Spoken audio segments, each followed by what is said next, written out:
राबोवो Subianto ने कहा कि कुछ हफ्तों पहले मैंने अपना जेनेटिक सीक्वेंसिंग टेस्ट और डीएनए टेस्ट करवाया था। इन टेस्ट की रिपोर्ट आई तो मुझे पता चला कि मेरा डीएनए भारतीय है। अब आप ही बताइए कि इससे बड़ी और शानदार खबर क्या हो सकती है। दुनिया के सबसे बड़े मुस्लिम देश इंडोनेशिया के राष्ट्रपति का डीएनए भारतीय निकला है। 2 weeks ago, I had my genetic sequencing test and my DNA test, and they tell me that I have Indian DNA.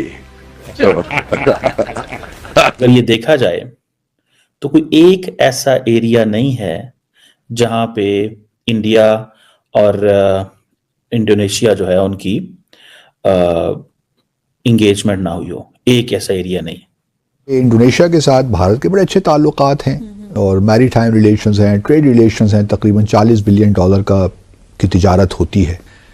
Pakistan के साथ वो लेवल नहीं है, बट $450 मिलियन या हो सकता है इससे भी ज्यादा का ये बताया जा रहा है कि ये इतनी बड़ी डील हुई है दोनों कंट्रीज के बीच। रिपब्लिक डे की आड़ में, अब देखें ना, पाकिस्तान तो कहेगा कि रिपब्लिक डे की आड़ में इंडिया ने ब्राह्मोस बेच डाले, ब्राह्मोस बेच दिए इंडोनेशिया को। तो देखिए, जो बनाता है वो बेचने के लिए बनाता है। इंडोनेशिया तो एक इस्लामिक कंट्री है, उन्हें तो as a Muslim country Pakistan को सपोर्ट करना चाहिए था, पाकिस्तान का साथ देना चाहिए था, लेकिन उन्होंने इंडिया की हमायत की और पाकिस्तान में आने का प्लान पोस्टपोन कर दिया। फॉरेन ऑफिस में जो इंडिया के लोग बैठे हैं उन्होंने बड़े तरीके से ये सारा कुछ किया। ठीक है जी, उन्होंने बहुत ही तरीके से ये सारी चीजें की हैं। उन्होंने जिसे कहते हैं ना, इंडोनेशिया का और अपना इंटरेस्ट बड़े तरीके से आगे रखा है। राबोवो सुबियांतो का बयान साबित करता है कि भारत का हिंदू धर्म कहां तक फैला था, सबके पूर्वज कौन थे। दोस्तों, सवाल ये पैदा होता है कि इंडोनेशियन प्रेसिडेंट जो तकरीबन 2-3 दिन का दौरा करके गए हैं, उन्होंने क्या हासिल किया। और ये बड़ा एक इंपॉर्टेंट दौरा था। पहली बात तो हमने, जैसे आपको याद है, पहले डिस्कस किया था कि इंडोनेशिया और भारत के इस विजिट से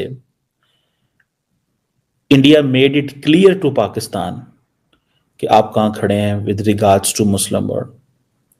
लेकिन इंडोनेशियन प्रेसिडेंट की बड़ी मेन स्ट्रीमिंग हुई है। अगर मैं सही मानों में देखूं तो there is a lot of mainstreaming, because अगर ये देखा जाए तो कोई एक ऐसा एरिया नहीं है जहां पे इंडिया और इंडोनेशिया जो है उनकी इंगेजमेंट ना हुई हो। एक ऐसा एरिया नहीं, there are dozens of areas. एक तो बड़ी लंबी चौड़ी पे बात कर सकता हूँ। फॉर एग्जांपल, इंडिया ने उनको कहा है कि आए ग्लोबल बायोफ्यूल अलायंस का हिस्सा बने। इंडिया जो है उसने कहा है कि हम आपकी जो नेशनल सिक्योरिटी गार्ड है उसको स्पेशल कोर्सेज कराएंगे। इंडोनेशिया ने अपना एक स्पेशल लायजन ऑफिसर अपॉइंट किया है at India's information fusion centre Indian Ocean region के अंदर। सो इसी से आप अंदाजा लगा ले। मैं सिर्फ मोटी मोटी आपको बातें बता रहा हूँ। जो ज्वाइंट स्टेटमेंट है वो तो बड़ी लंबी चौड़ी ज्वाइंट स्टेटमेंट है, उसके ऊपर भी मैं चाहता हूं बात की जाए ताकि आपको पता चले कि जो स्पेक्ट्रम ऑफ रिलेशनशिप है, जो स्पेक्ट्रम है, तकरीबन 55 छोटे छोटे पैराग्राफ हैं।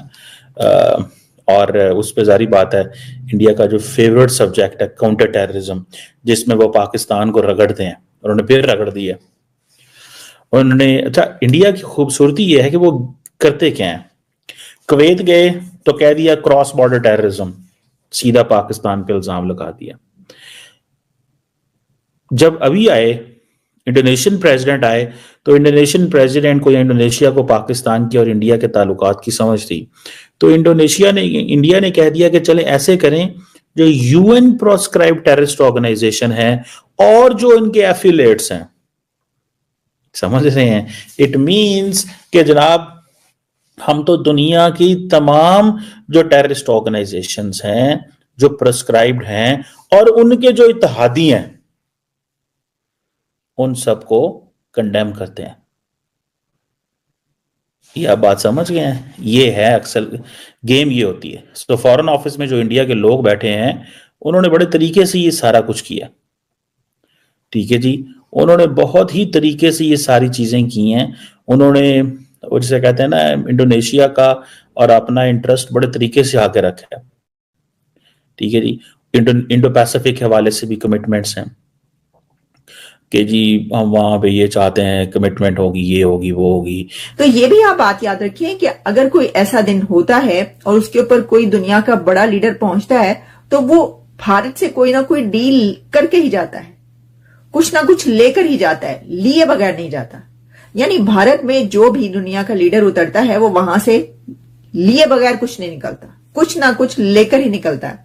और इस बार भी ऐसे ही हो रहा है क्योंकि भारत के पास देने के लिए बहुत कुछ है। बात दरअसल ये है, तो इस बार अब ये खबर सामने आ रही है, खबर है कई दिन से पहले ये चल रही थी कि अब जो डील है वो ऑलमोस्ट फाइनलाइज हो चुकी है और वो है $450 मिलियन के ब्रह्मोस डील।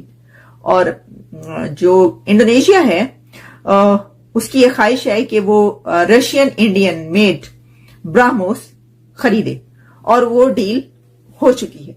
तो $450 मिलियन या हो सकता है इससे भी ज्यादा का ये बताया जा रहा है कि ये इतनी बड़ी डील हुई है दोनों कंट्रीज के बीच। रिपब्लिक डे की आड़ में, अब देखें ना, पाकिस्तान तो कहेगा कि रिपब्लिक डे की आड़ में इंडिया ने ब्रह्मोस बेच डाले, ब्रह्मोस बेच दिए इंडोनेशिया को।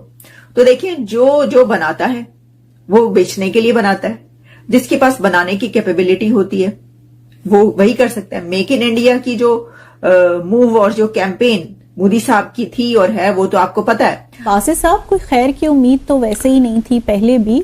अब मुझे बताइएगा कि भारत ने कभी अपनी हिस्ट्री में किसी के लिए कुछ आसानियां भी पैदा की हैं या कि एक तवातुर का सिलसिला ये जारी है मुश्किलात पैदा करने का?